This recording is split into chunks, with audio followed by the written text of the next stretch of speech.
hiç unutma lele fadam.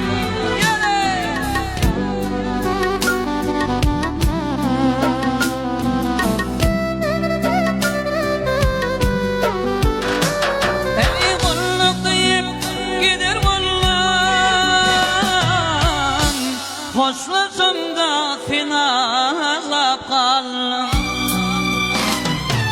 Kıymetin vefalı wallah, hiç unutmanayım fadam. Ey kıymetin vefalı wallah, hiç unutma lele fadam. Yiğitler canınız sağ olsun, Hasan Balkın olsun.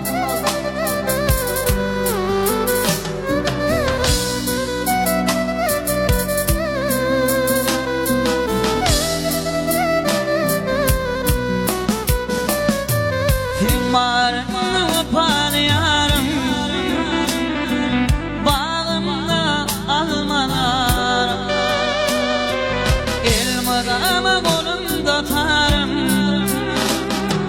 hiç unutma lele fadam. Ey kıymetin vefalı wallah, pek yürekli lele fadam.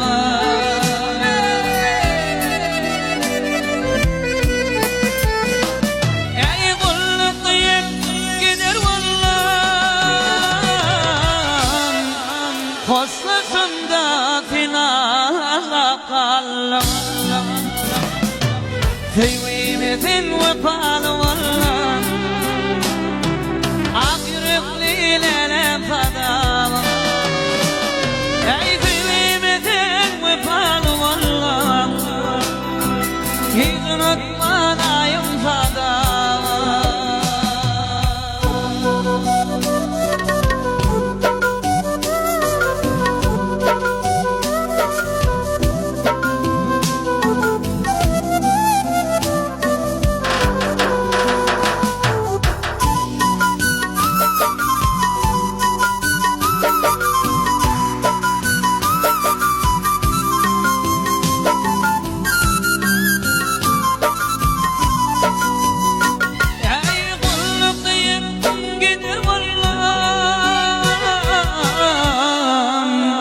Hoşlaşımda finallap kalın.